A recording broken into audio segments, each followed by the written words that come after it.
Los límites entre la medicina y la farmacia, la farmacopea y la droga son unos límites muy difusos, tanto desde el punto de vista histórico como desde el punto de vista incluso léxico, ¿no?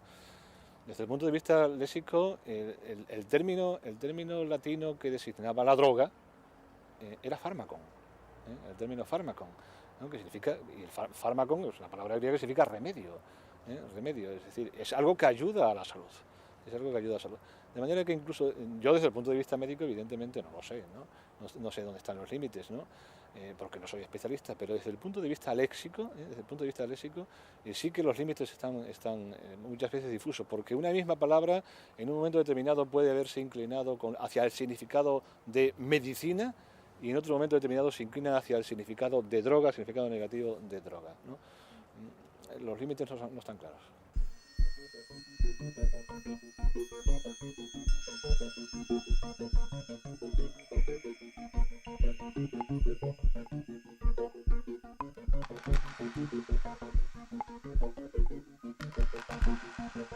Cielo e infierno. El concepto de droga y las sustancias psicoactivas.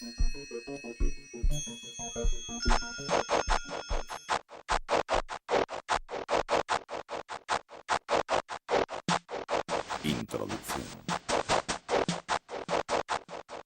Cuando hablamos de las cosas, de un jardín, de una mesa, de un libro, podemos simplemente señalarlos, significarlos o podemos calificarlos al mismo tiempo que los estamos designando.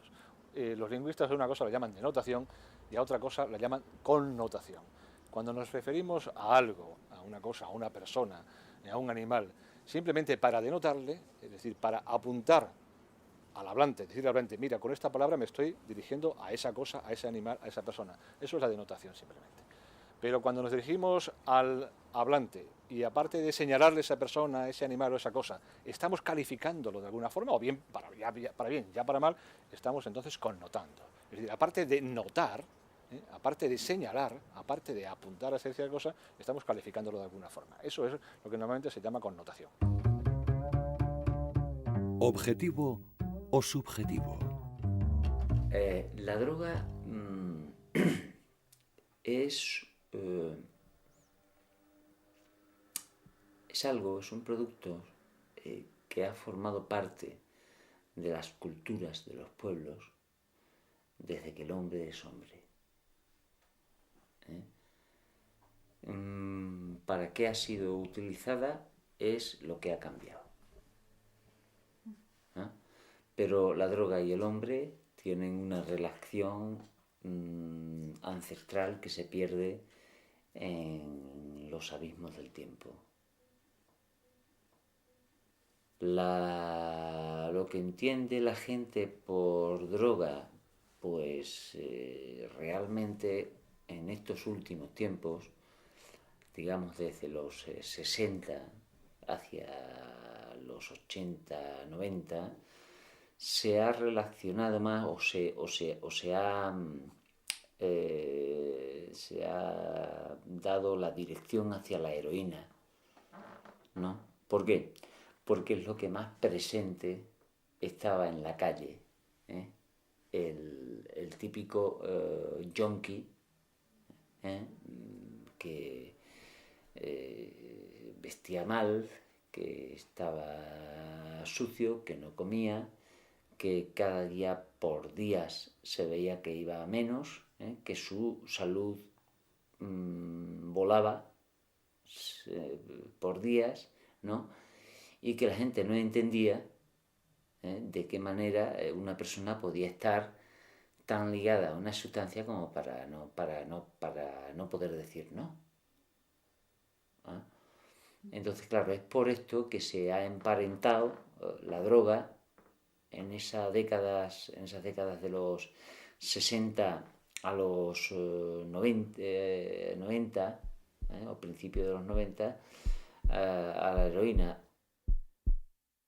A principios del siglo XXI, este u otro similar concepto compulsivo sigue determinando la visión del mundo occidental. Emociones y opiniones. Calificación negativa.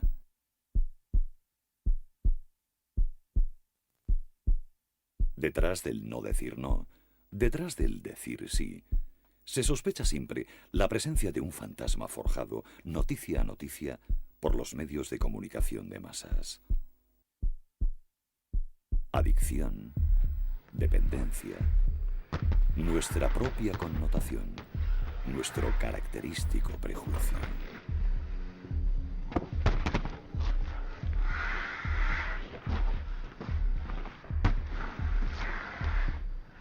Substancias psicoactivas.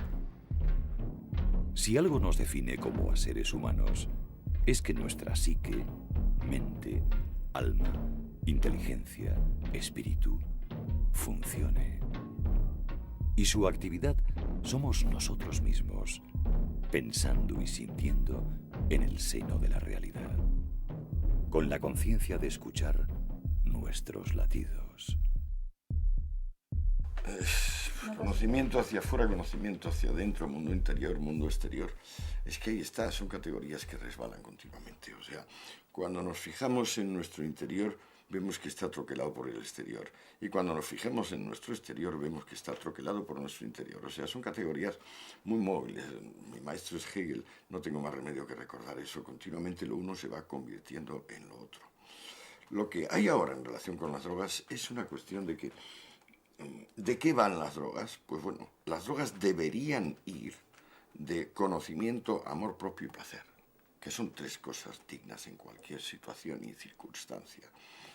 Debido a la prohibición y debido también a la fragilidad de la naturaleza individual, no solemos tener eso, sino que más bien se intenta, pues, hacer parches, buscar, por ejemplo, placeres tan absolutamente ridículos como depender de la heroína o depender de la cocaína, donde la sustancia, pues, tomada de una forma inmoderada, nos hace que no la sintamos, hacernos insensibles, hacernos tolerantes a sus efectos. Va de buscarse coartadas. Capítulo primero.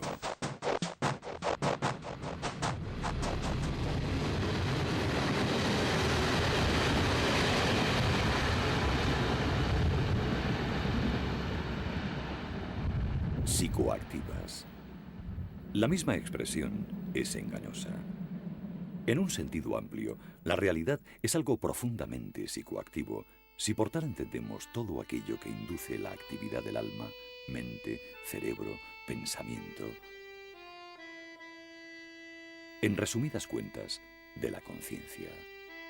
Pues de eso se trata, de qué percibimos fuera y dentro en cada momento. Es decir, tenemos unas sustancias químicas en nuestro organismo que son los neurotransmisores, unos circuitos neuronales y unos factores ambientales, pues desde la luz solar, como decía antes, hasta nuestro entorno familiar y social, que determinan el que estemos en una determinada situación, de felicidad, de infelicidad, de bueno, de mal humor, etc. Y como todos sabemos muy bien, pues eso es muy cambiante, en unas personas más que en otras.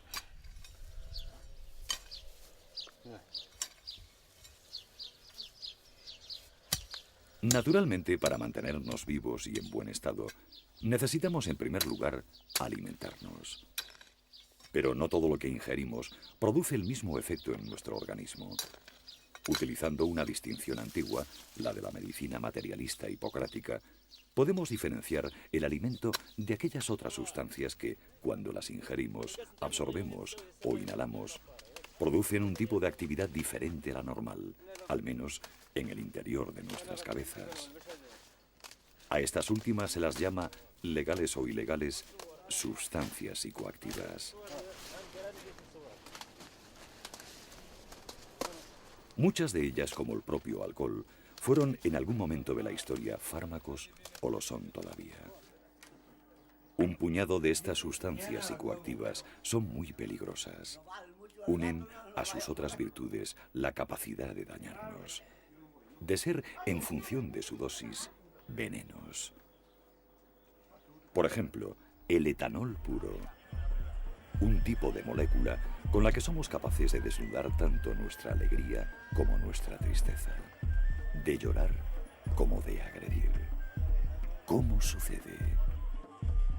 Bueno, es que nuestro comportamiento, al margen de las creencias personales de cada cual, el hecho es que nuestro comportamiento se basa en reacciones químicas y transmisiones de impulsos nerviosos. De manera que, por ejemplo, si uno se toma alcohol, el alcohol lo que va a hacer es, primero, valga la redundancia, inhibir la inhibición. Es decir, tenemos circuitos neuronales en nuestro cerebro que, de algún modo, para entendernos, inhiben nuestro comportamiento. Es decir, tenderían a producir un comportamiento de baja expresión al exterior, ¿no?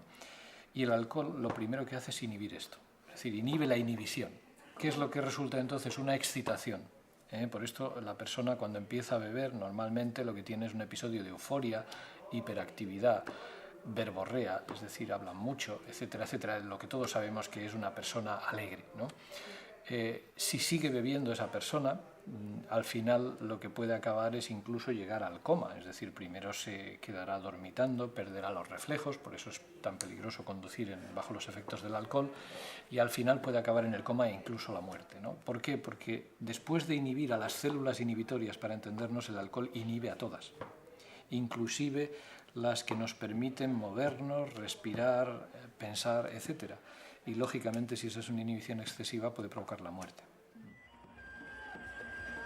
Tomar más o menos líquido. Lo que se cuenta es la cantidad de principio activo que entra en nosotros. Etanol en este caso. Principio específico presente en mayor o menor cantidad en cuanto genéricamente llamamos alcohol.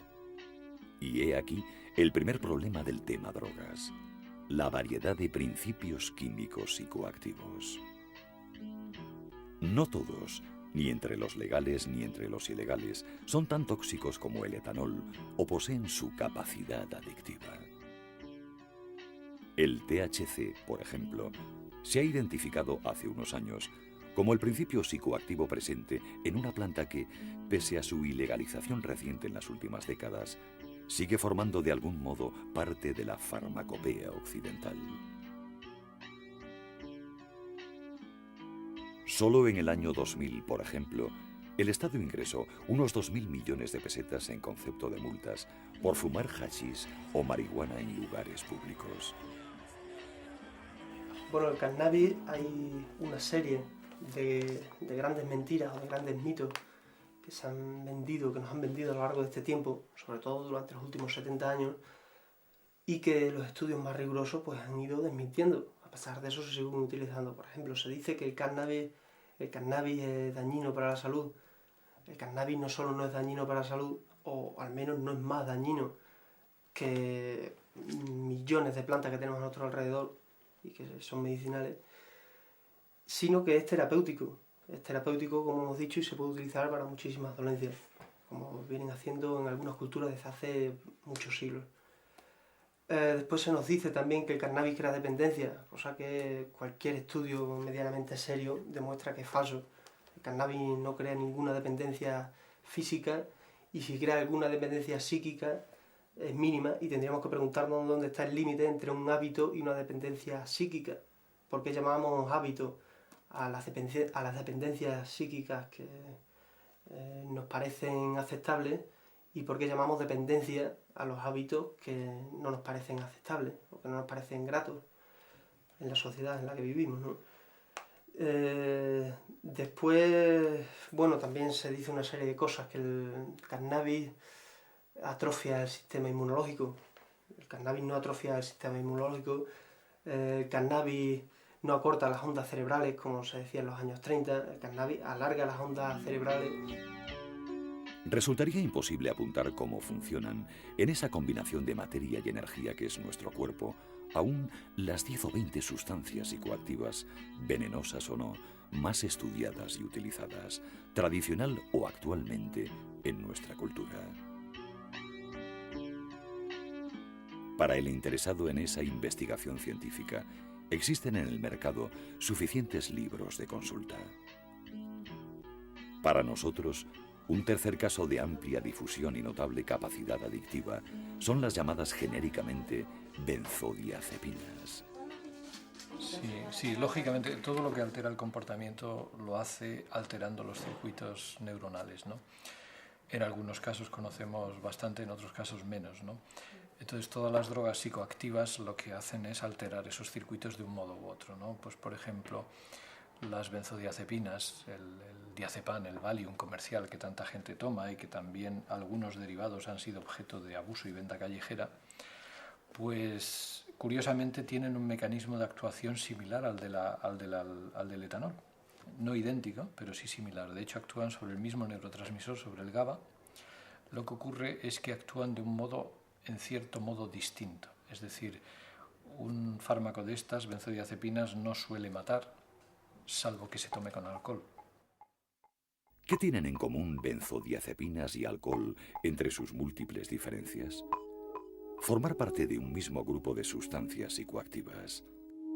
Familias que podemos diferenciar, como lo ha hecho uno de sus principales estudiosos contemporáneos, no a nivel molecular o químico, sino por sus efectos en nosotros, seres humanos. Por ejemplo, los estimulantes operan como un combustible de muy alto octanaje o como una tensión eléctrica aumentada, gracias a los cuales una máquina funciona con estímulo sobrado y por ello propende a desgastarse antes. En vez de bloquear las señales de dolor y sufrimiento, como lo hacen drogas de efecto opuesto, y provocar sedación, ensoñación o sueño, las estimulantes fomentan el entusiasmo y despejan la somnolencia. Tradicionalmente han sido usadas para combatir la fatiga, el desánimo y el hambre. Frente al estado de hibernación provocado por algunas drogas de paz, las de energía provocan una activación no selectiva, más cerebral que emocional.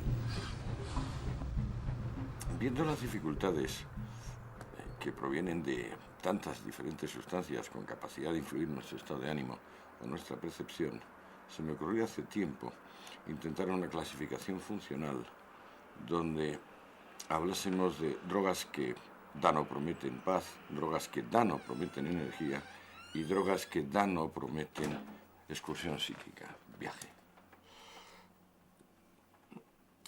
La gracia del tema está en que las drogas que, por ejemplo, dan o prometen paz, pertenecen a campos químicos absolutamente dispares, como por ejemplo el alcohol y la dormidera, los barbitúricos y las benzodiazepinas. Bueno, ¿qué le vamos a hacer? En definitiva, lo que hace que tomemos benzodiazepinas, alcohol, adormidera, ahora o en el pasado, son nuestros requerimientos de calmar la ansiedad, de serenarnos, de evitar o paliar el dolor.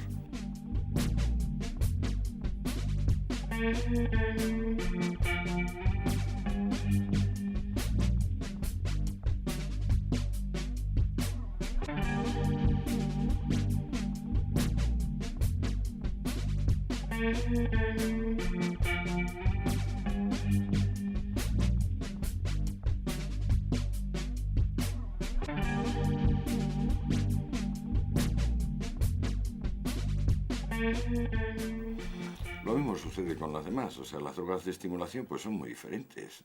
Vamos desde el café a la anfetamina, a la cocaína. En realidad incluso las drogas de paz e incluso las drogas de viaje psíquico pueden, si se mezclan, si se aumentan las dosis, y producir efectos paradójicos, efectos que se van al otro campo. Por ejemplo, mucha anfetamina puede producir un ataque de sueño inicial, aunque luego vamos a estar sin dormir 70 horas.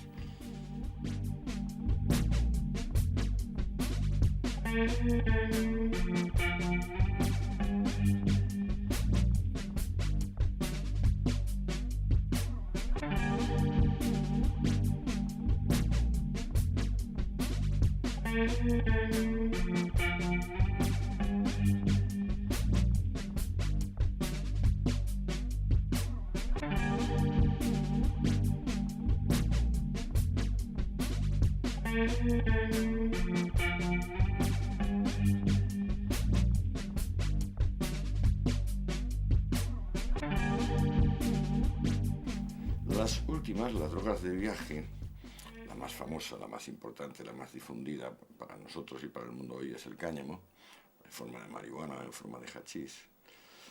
Estas son, a diferencia de las otras, de toxicidad muy baja o nula, en el sentido de que nadie se ha conseguido matar hasta ahora con mescalina o con peyote o con LSD o con honguitos psilocibios. No diría lo mismo de algunas últimas, como esto que se llama vitamina K o ketamina, que sí que tiene una toxicidad nada despreciable.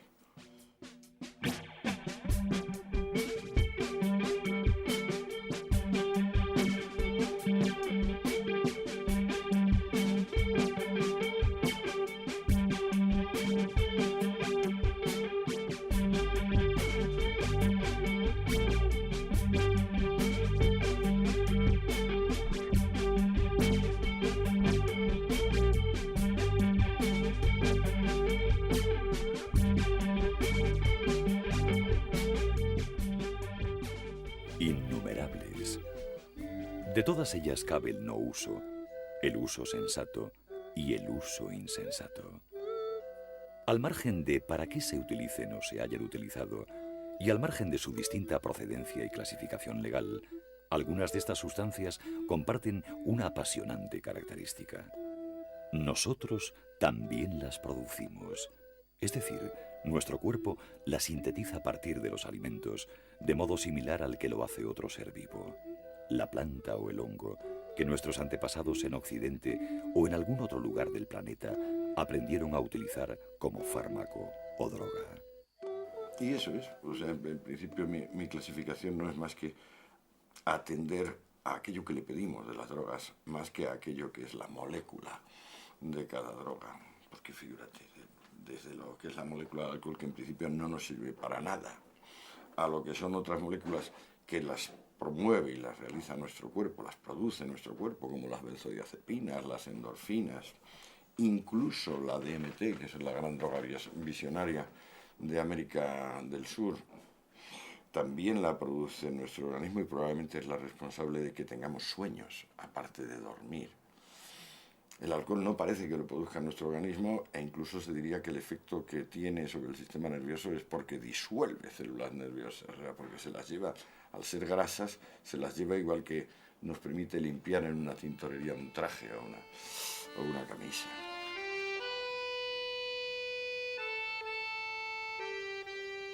¿Cabe alguna conclusión? En muchísimos casos, los estados modificados de conciencia, provocados por las sustancias psicoactivas al absorberlas, ingerirlas o inhalarlas, son indistinguibles de los alcanzados sin ellas a lo largo de la vida. Dormir, soñar, sentir, imaginar, pensar o percibir el mundo de un modo nuevo, sentirnos diferentes nosotros mismos. Bueno o malo. Todo lo que el mundo occidental nació llamando psique, del griego alma, y definiendo zoon politikon, social por naturaleza. Porque una cosa es hablar y otra es obrar. En la práctica, la superación del dualismo, a mi juicio, es obrar con la mayor rectitud que nos permita nuestra limitadísima capacidad individual. Somos poco como individuos aislados. En realidad, si no tuviéramos el concurso inconsciente de miles de personas, estaríamos muertos cada 5 minutos. La cooperación es el hecho básico de la humanidad. Somos animales sociales en sentido aristotélico, pero hasta unos grados que no podemos ni imaginar.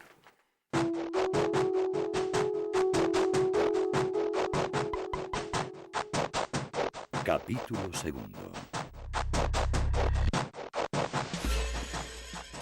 Culturas humanas diferentes, actuales y del pasado.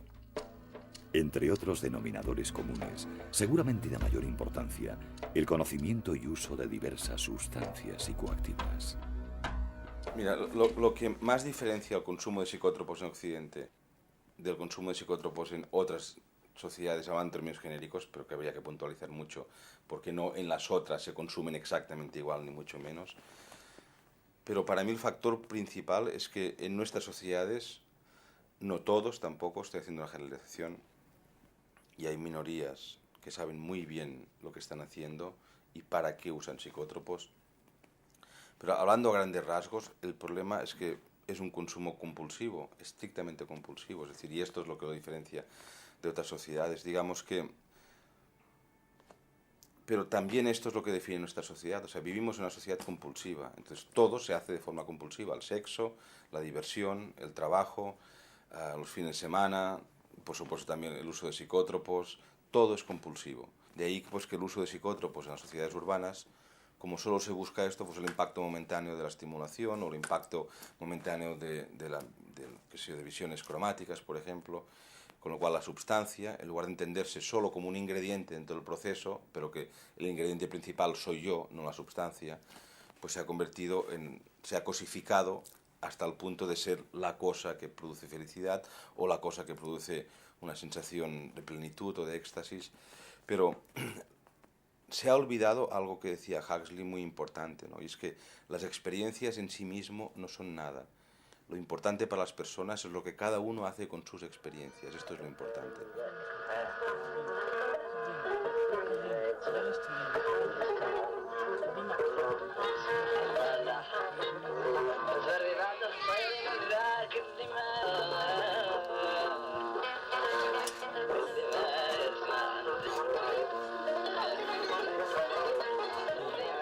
No es difícil darse cuenta de que nuestro concepto de droga resulta absurdo, al menos en otros contextos y momentos históricos.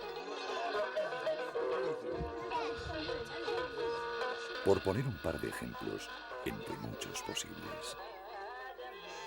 Cannabis, especies. Herbácea tradicional de África, Eurasia y América, clasificada como visionario de potencia moderada. Bueno, las distintas especies del cannabis, cannabis indica, cannabis sativa y cannabis ruderalis, son las tres especies de cáñamo que existen, pues han tenido diversos usos a lo largo de la historia. Básicamente han sido tres. El uso como fibra, que es un uso bastante importante que ha tenido hasta hace bien poco, que ha sido sustituida por otras fibras sintéticas, ha tenido una importancia bastante grande, la fibra del tallo de la planta. Sus usos farmacológicos o terapéuticos, que eso, bueno, son las propiedades medicinales del cannabis, ya la conocían los chinos hace bastantes años, hace bastantes milenios, y se están debatiendo aún hoy, como si no se tuviesen claro. Y los usos psicoactivos, diferenciándolos de los usos terapéuticos, que los usos psicoactivos se han podido usar con fines religiosos y místicos o con fines recreativos y lúdicos, o bien de autoconocimiento a través de los estados alterados de la conciencia. Baniosteriopsis, especies. Cocida con otras trepadoras como Psychotria viridis. Sudamérica, considerado un visionario o alucinógeno de mayor potencia. Cocciones llamadas natem en suar, ayahuasca en las lenguas quechuas. El natem tiene varios usos. Primero, como un sentido muy curativo, preliminar, que puedes limpiar el estómago. Cuando tomas el natem al siguiente día estás muy bien, no tienes problemas de pesadez, no tienes problemas de flojera, sino que puedes caminar, te pegas un baño y puedes estar muy bien, sentirte muy feliz, halagado de las cosas que haces. En el segundo momento, el natem te sirve para tener visiones del futuro, de lo que vas a hacer tú, de lo que va a hacer tu familia. Podría alcanzar un estado mental mucho más avanzado y podrías predecir las cosas y ahí te podría convertir en tarimet.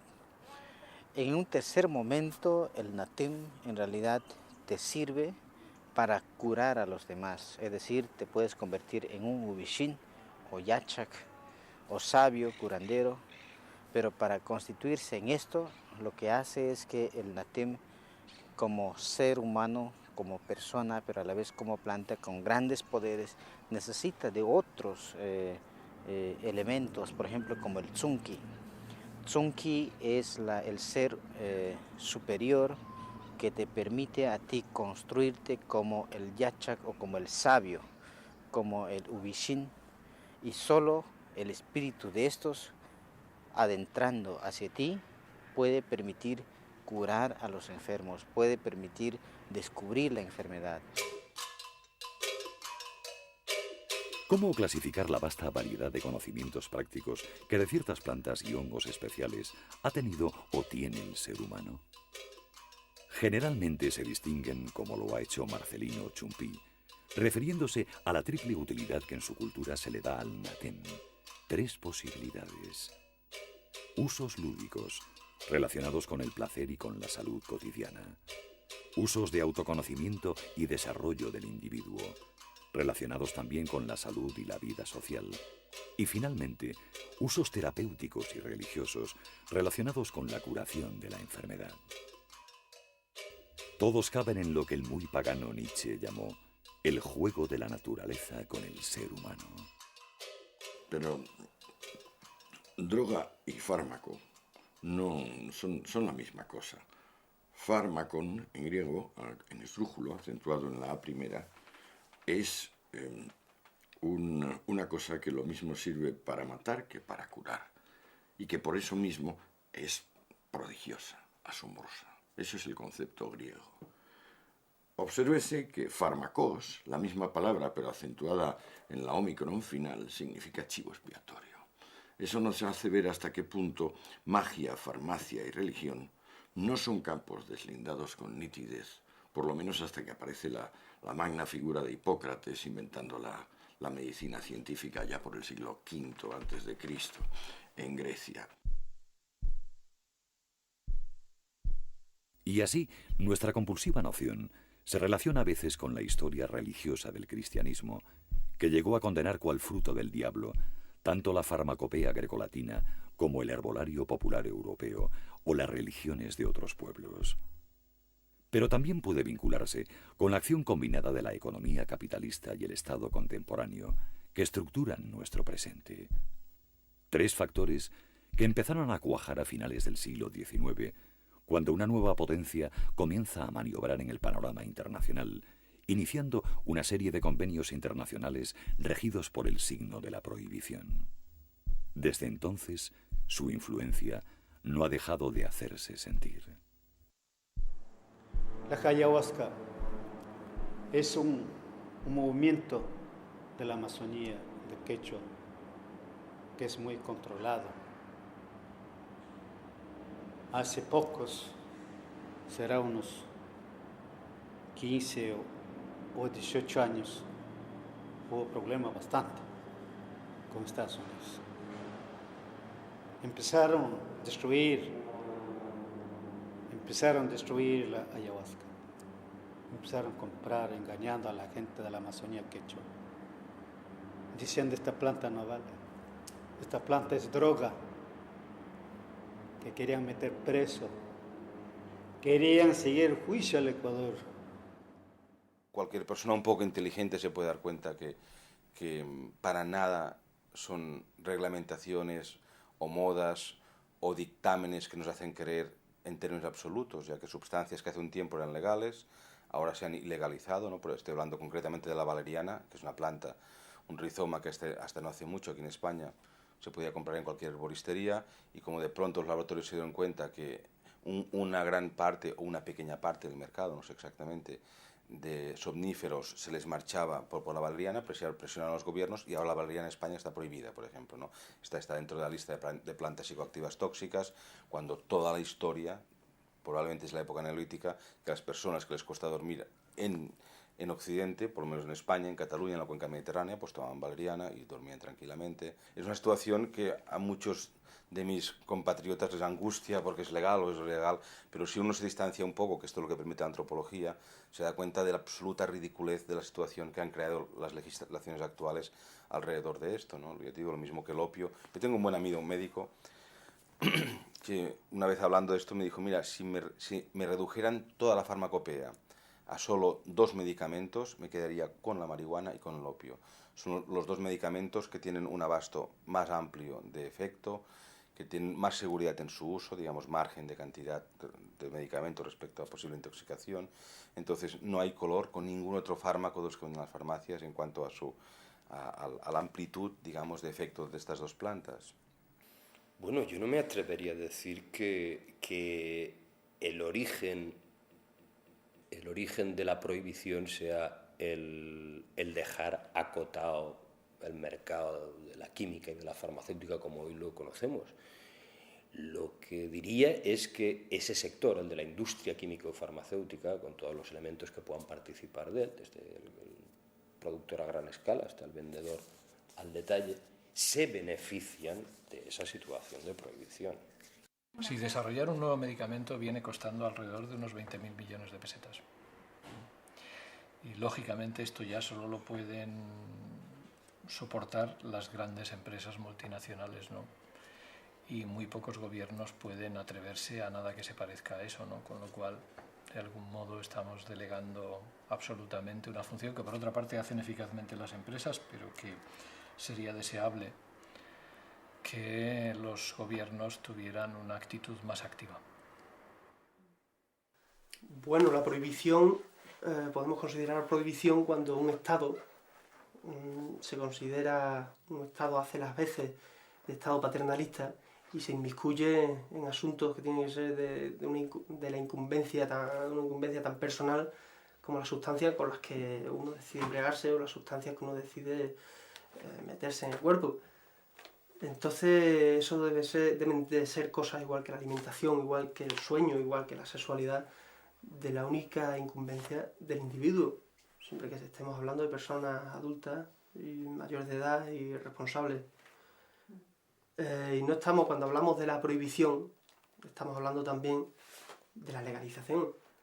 Y cuando hablamos de la legalización y de sus beneficios, de los beneficios que traería la legalización, que sería un control sobre una sustancia que están tomando muchísimos usuarios, sería barrer de un plumazo todas las redes del narcotráfico, sería dejar de acercar a un montón de gente, a millones de ciudadanos normales y corrientes al mundo del mercado negro. Bueno, pues cuando hablamos de la legalización no es necesario que hablemos de hipótesis ni de estudios. Podemos hablar perfectamente de hechos reales porque existe el caso de Holanda. En Holanda se legalizó la marihuana. La marihuana se dispensa en centros, son los coffee shops, donde se venden distintos tipos de marihuana y de sus derivados, de hachís. Y bueno, una de las primeras, como decían algunos estudios objetivos que iba a pasar, una de las primeras consecuencias con la legalización de la marihuana fue que descendió su consumo. Después, aparte de descender su consumo, pues evidentemente, aunque parezca una perogrullada, desapareció todo el tráfico ilegal de marihuana y de sus derivados. En cuanto una sustancia pasa a ser legal, todo su comercio ilegal desaparece. ¿Qué fue antes, el huevo o la gallina? En el caso de la prohibición de libre comercio y producción de fármacos o drogas, un error habitual es justificarla atendiendo a hechos sociales que no la precedieron en el tiempo. Por ejemplo, el número de enfermedades y muertes causadas tras el consecuente surgimiento de un mercado negro para sustancias como el alcohol, la morfina o la heroína, por citar tres características, o su consumo autodestructivo ligado a la pobreza y la delincuencia. Pero más que entrar en una polémica que exige, como cualquier debate serio, una previa y sesuda información, vale la pena esbozar algunas curiosidades.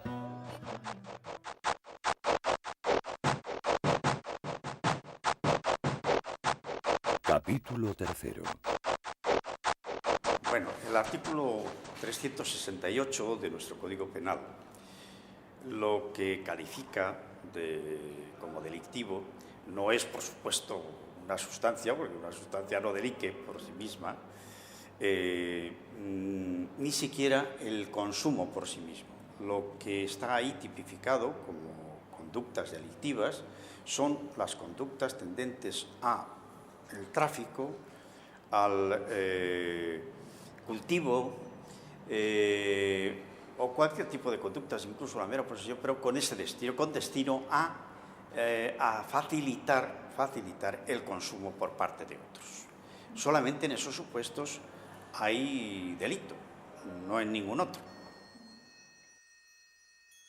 Naturalmente, facilitar el consumo ajeno de sustancias psicoactivas es algo que se viene haciendo desde la noche de los tiempos. Parece que el asunto funcionó básicamente con castas chamánicas o sacerdotales encargadas de ello. Grupos sociales que tenían los conocimientos necesarios para desempeñar esa función. Entre otros, como grandes dosis de psicología y sociología aplicadas, los saberes necesarios para administrar sin dañar a sus feligreses sustancias escogidas entre la inquietante variedad de la madre naturaleza. Entonces, la ayahuasca no hay como burlar, no como insultar la ayahuasca. La ayahuasca cuando se agarra,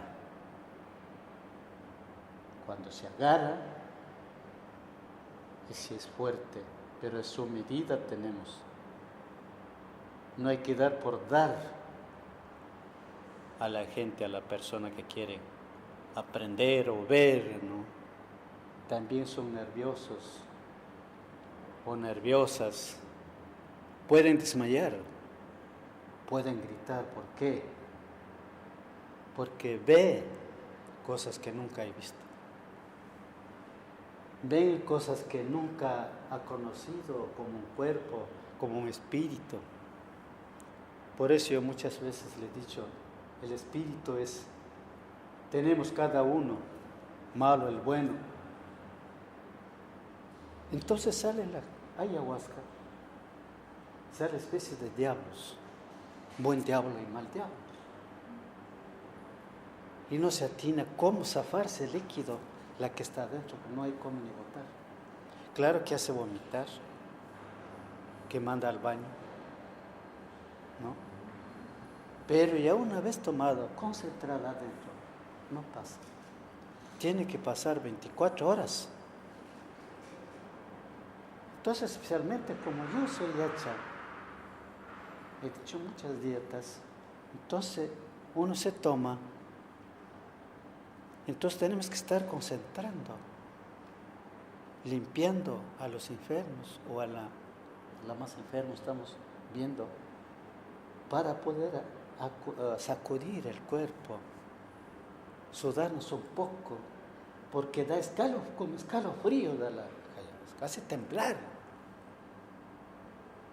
haces unos ruidos feos, unos cantos lindos, cantos feos. Todo clase hace. Pero es bonito es ver. Es igualito como una película. Cuando usted, su espíritu es fuerte, tranquila o tranquilo el espíritu, puede estar viendo a las cosas. Pero cuando el espíritu está sufrido, cuando el espíritu está enfermo, no se le ve. Entonces te dirá, usted es esto, por eso no le ve.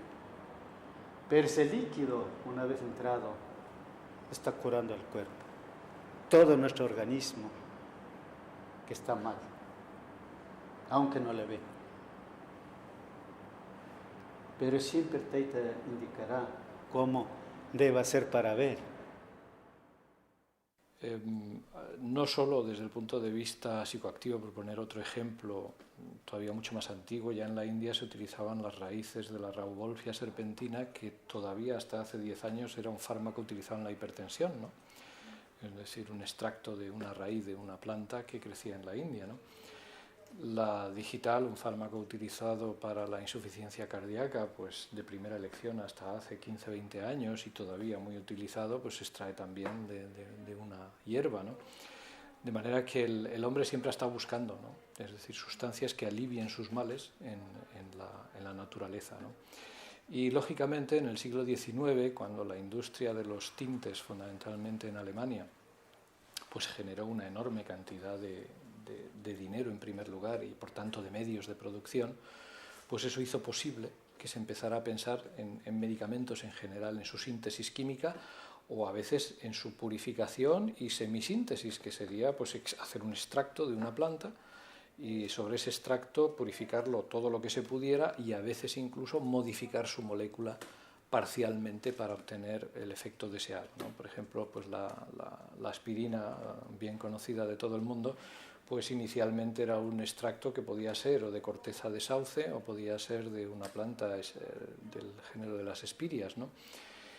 Y el problema es que era tremendamente dañina para el estómago en su preparación inicial o en su extracto inicial, y por eso se recurrió a simplemente añadirle otra molécula, que era el acetilo, y pasó de ser ácido salicílico, que deriva de salix, que es sauce, a ser ácido acetilsalicílico, simplemente añadiéndole. Es un ejemplo de síntesis, y que fue basado sobre todo, precisamente como decía, en la industria esta de los tintes alemana, que hizo posible el que fuera industrialmente viable y económicamente asequible la síntesis o semisíntesis de todos estos productos, ¿no?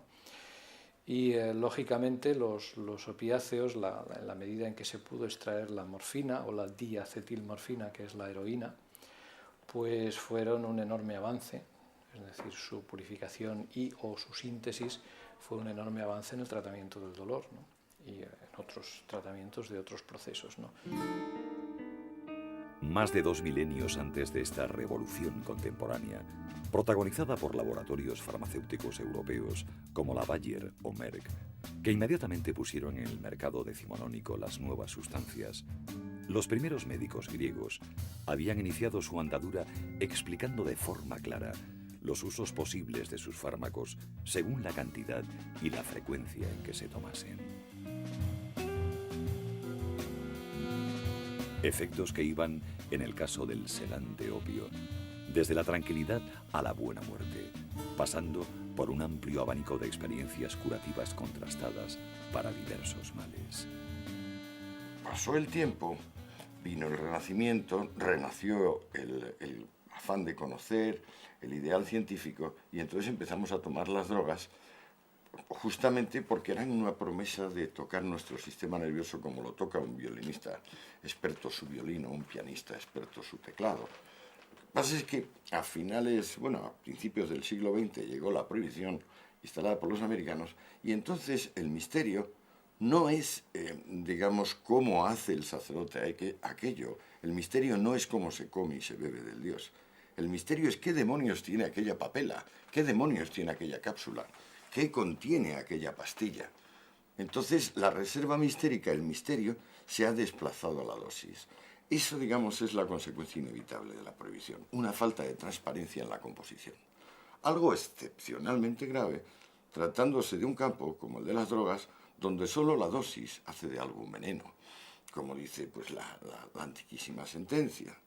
Entonces, claro, si resulta que las drogas no son ni buenas ni malas, como dicen Hipócrates y Galeno y todos los médicos dignos de mención después de ellos, si las drogas son espíritus neutros, que lo que en realidad dependen es de persona, ocasión y sobre todo de dosis, ¿cómo se van a poder tomar de una forma razonable cuándo procede y cómo procede si su composición es misteriosa?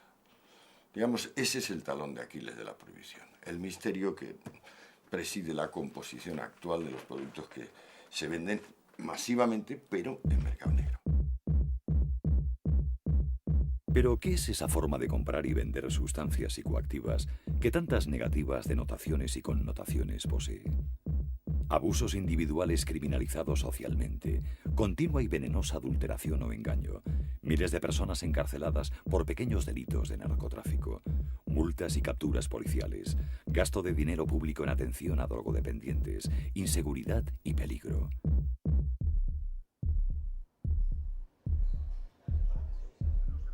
Para entenderlo, quizás habría que hacer un poco de historia y hablar de algo que parece casi ciencia ficción.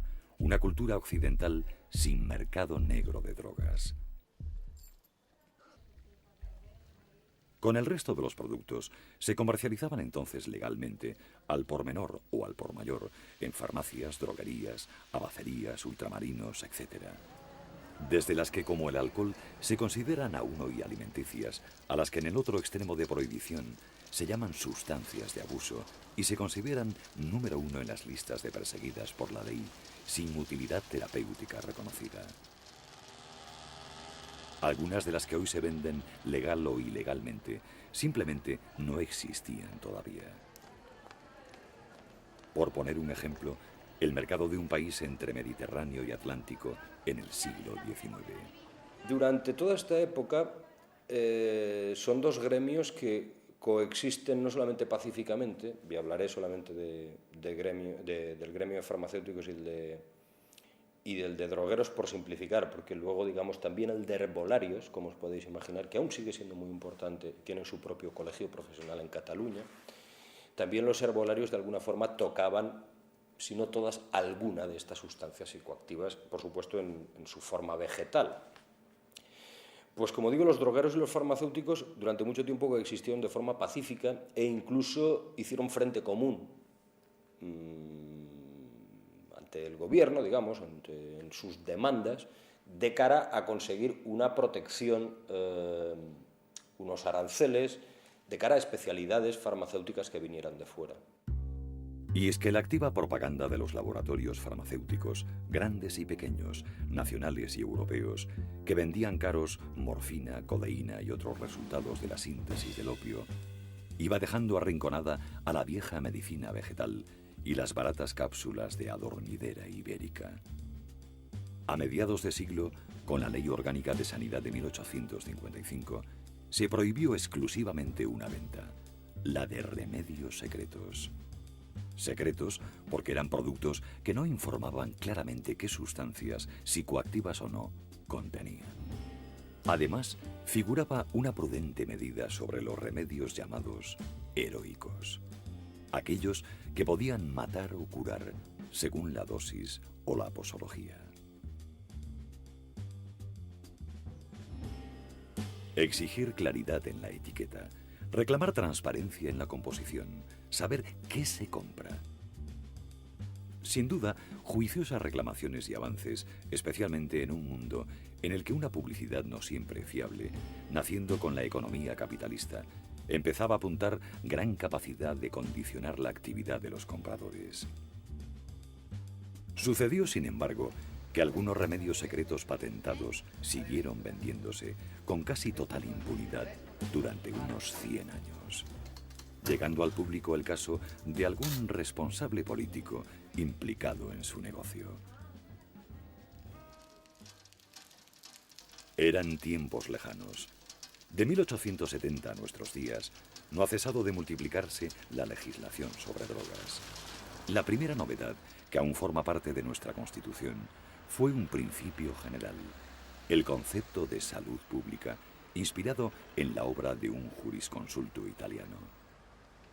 Pensado en origen para evitar acciones como envenenar las fuentes, desenterrar cadáveres, encender hogueras en ciudades de madera o vender fármacos en mal estado.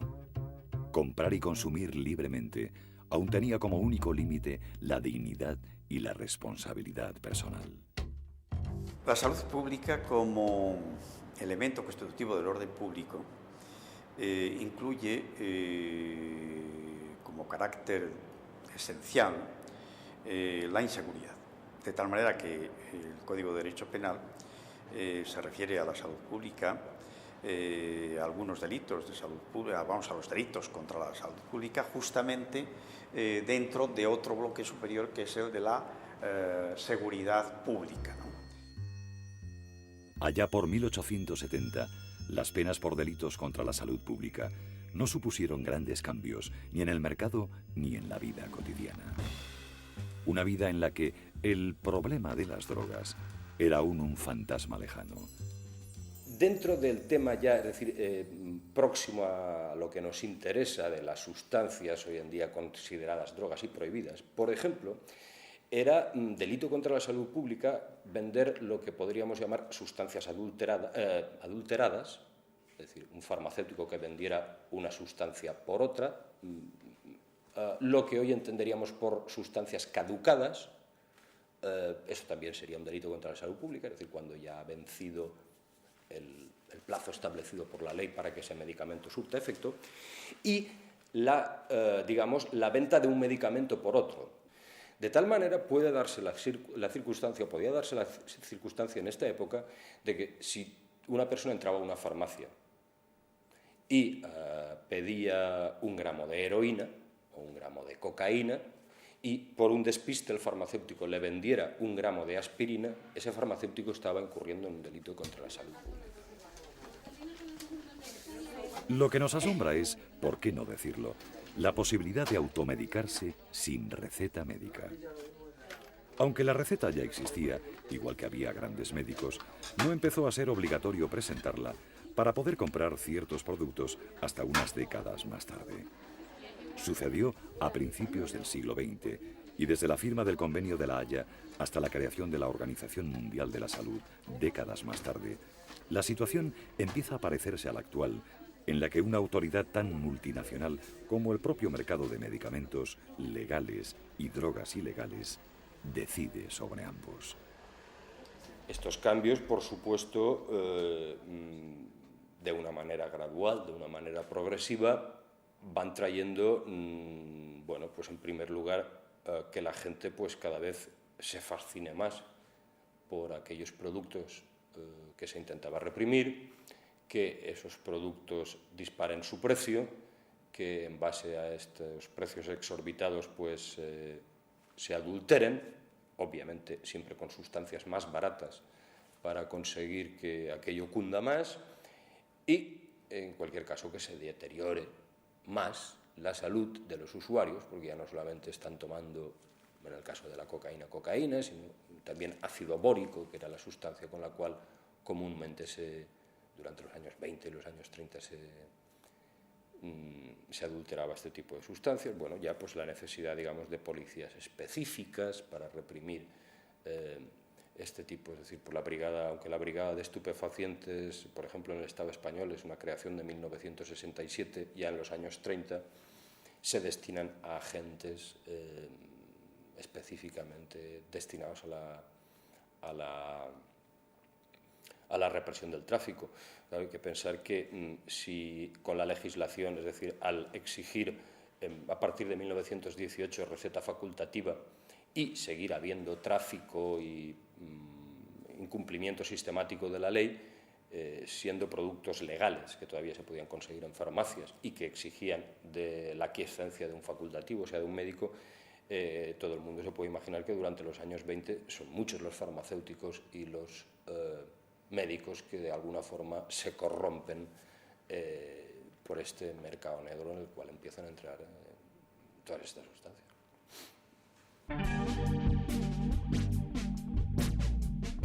Corrupción. Esta es una fea palabra y quizás una de las más tristes secuelas del mercado negro, que por otra parte ha legado al Estado español la posibilidad de abultar aún más el ingente sector de la salud pública a cuenta de las drogodependencias contemporáneas.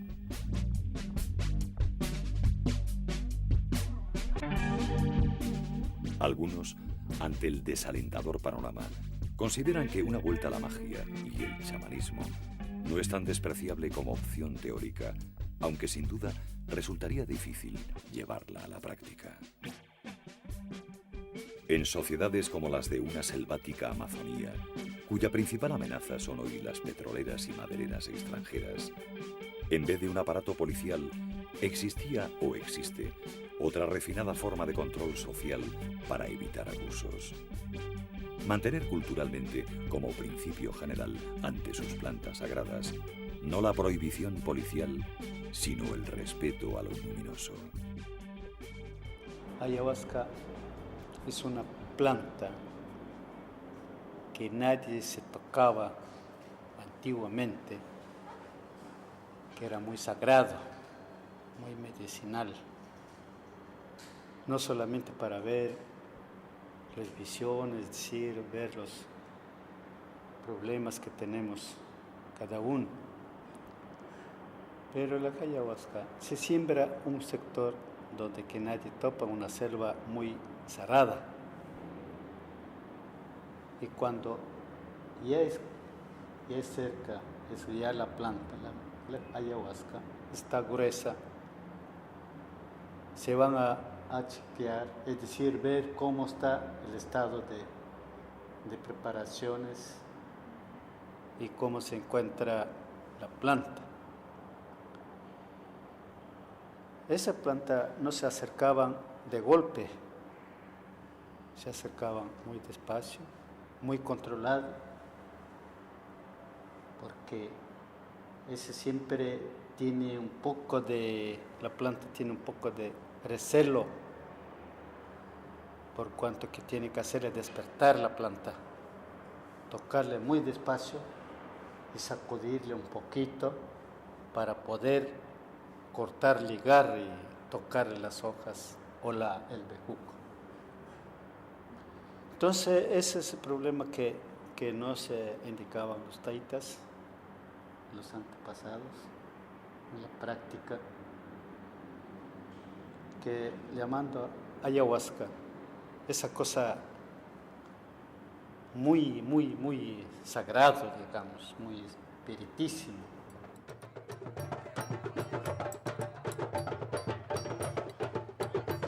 La lección es difícilmente aprovechable, pero no inútil, antes de apuntar otro de los grandes temas que, abandonando ya la historia médica y legal de nuestro mundo, son y han sido siempre universales.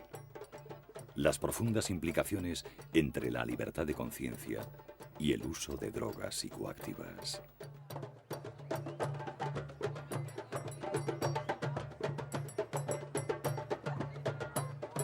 Bueno, pues en una cosa muy sencilla, suponiendo o partiendo de la hipótesis de que en definitiva el último fundamento del derecho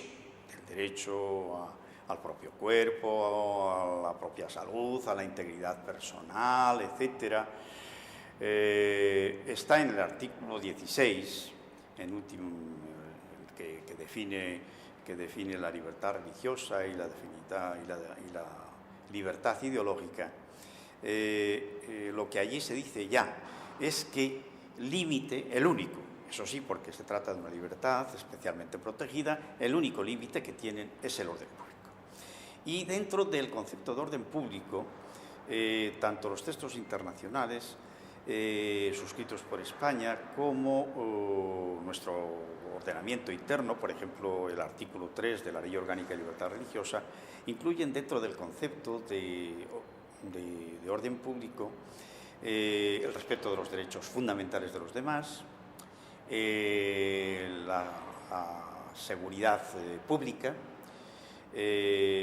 la moral pública y la salud pública. De tal manera que el problema que se plantea es el problema de la colisión entre un derecho fundamental, entre el ejercicio de un derecho fundamental y uno de los elementos constitutivos del orden público como límite de los derechos fundamentales, en este caso de este derecho fundamental en concreto.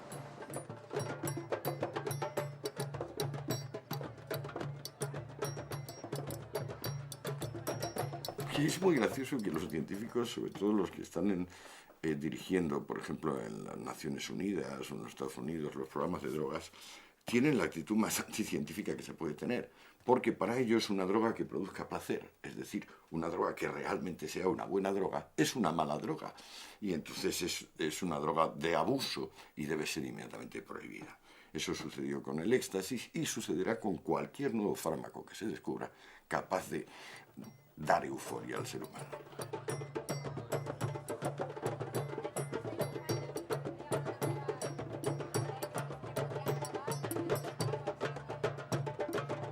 Yo, a mi entender, todo esto, es decir, son consecuencias de sacralizar ese concepto de salud pública que se formula a finales del 18 y que, repito, tiene que ver más con la seguridad nacional que con la seguridad personal. Claro, llegamos a tal, porque fijaros, es decir, el absurdo es tan grande que, es decir, fijaros lo que pasa, yo no sé si vosotros esto lo veréis como algo normal. Si yo le vendo a una persona 1 gramo de cocaína y soy detenido por ello, seré acusado de un delito contra la salud pública, es decir, contra la salud de todos, cuando yo lo único que he vendido es 1 gramo a una persona. Sin embargo, si tengo una empresa que contamina el aire, la tierra, el agua, que sí son elementos de los cuales participamos o deberíamos participar o disfrutar todos, resulta que estoy cometiendo un delito ecológico. Es decir, simplemente la perversión del concepto ha llegado a tal límite que de esto es absurdo. Es decir, porque claro, lo lógico es que si yo le vendo un gramo de cocaína a alguien, pensando con lógica, pudiera ser acusado de asistencia al suicidio o de intento de homicidio, como mucho, no lo sé, pero ¿cómo voy a atentar contra la salud de todos, de 40 millones de personas, porque le haya vendido un gramo a una persona? Es absurdo. Entonces, quiero decir, yo creo que hay una perversión, una enorme perversión conceptual que, bueno, trasladada o ha tenido su reflejo en determinados sectores económicos, como pueda ser el sector de los laboratorios farmacéuticos y tal, que claro, son auténticas multinacionales, megacorporaciones con unos ingresos incalculables.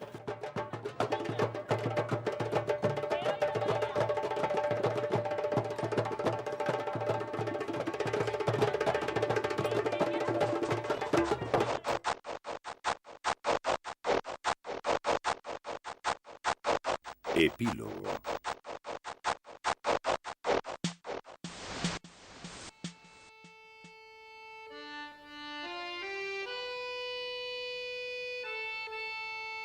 Sobrevuela algo más. No todo puede explicarse racionalmente, y buena parte de lo que se juega de refilón en este campo semántico, al sugerir el hecho de la actividad psíquica, es la propia psique, el alma o las almas de los seres humanos, con nociones como las de salud o enfermedad mental. Cuando hablamos de que todo nuestro comportamiento se basa en neurotransmisores, es evidente que, claro, nadie sabe de dónde salieron los neurotransmisores, por qué una situación anímica puede modificar nuestro equilibrio de neurotransmisores, por qué la tristeza puede provocar aumento de unos, disminución de otros, por qué una depresión puede conllevar en unas personas un trastorno y en otras otro, es decir, un cambio en los neurotransmisores. Evidentemente que esto no es conocido, ya quisiéramos conocerlo porque entonces tendríamos la solución a casi todos los males, ¿no? De tal manera que lo único que podemos hacer es describir lo que ocurre con un objetivo a corto plazo, que es que si sabemos qué es lo que condiciona, pues por ejemplo, la tristeza que lleva a algunas personas al suicidio, pues quizás si modificamos esos cambios en los neurotransmisores podemos evitar que esa persona se suicide, y esto es afortunadamente lo que ha ocurrido, no en todos los casos, desgraciadamente, pero sí en muchos, ¿no? Es decir, si sabemos que hay una alteración en la producción o en la destrucción de, por ejemplo, un neurotransmisor conocido como serotonina, pues podemos dar fármacos que modifiquen ese trastorno y, por tanto, prevenir que esa persona llegue a tal grado de tristeza y depresión que incluso se plantee el suicidio. Y esto sabemos que funciona.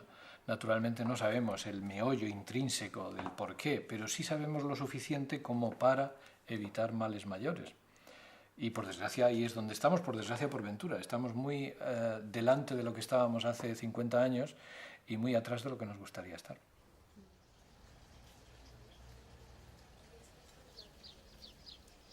¿Quién tiene la última palabra?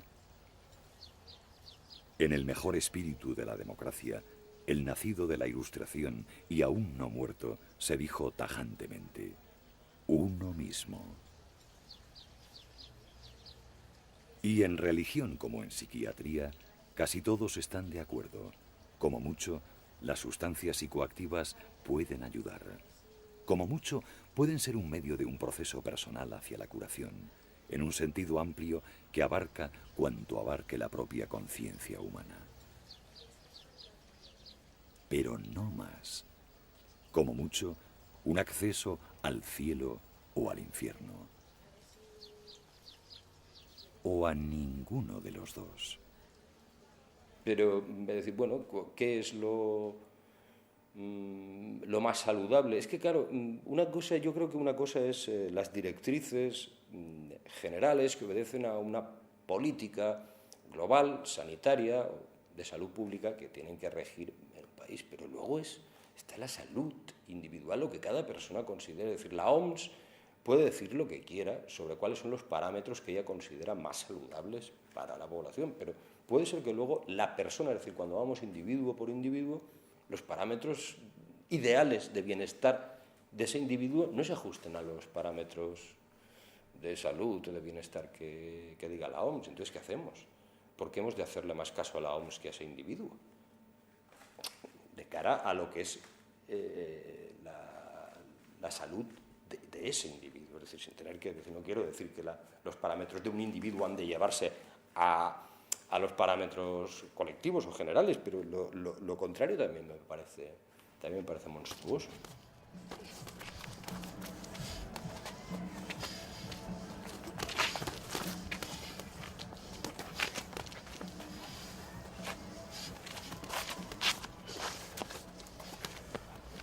¿Utilizarlas o no? Una cuestión de voluntad individual. Al igual que formarse una opinión dentro o fuera de la pequeña cápsula de este documental. Es cierto pero que las autoridades odian en la dimensión científica las drogas, es cierto. Lo que pasa es que en la juventud yo observo mucho más conocimiento y mucho más mesura ahora que hace 20 años, e incomparablemente más que hace 50. De modo que no tengo más remedio que ser optimista, porque a pesar de las terribles horcas caudinas que impone la prohibición en cuanto a la opacidad de la composición de cada cosa, a pesar de ello, la juventud, en un ejercicio de desobediencia civil masivo en todo el planeta, se da cuenta de que no le interesa acogerse a la coartada del yonki o a la coartada del enfermo. Se da cuenta de que, bueno, mentirse a sí mismo o mentir a los demás, bueno, se puede sacar algún tipo de beneficio, pero las drogas no están ahí para que uno se mienta a sí mismo ni para mentir a los demás, sino para sobrellevar mejor los pesares de la vida, para aumentar nuestro autocontrol y, por supuesto, para darnos momentos de placer o de menos dolor en cada instante.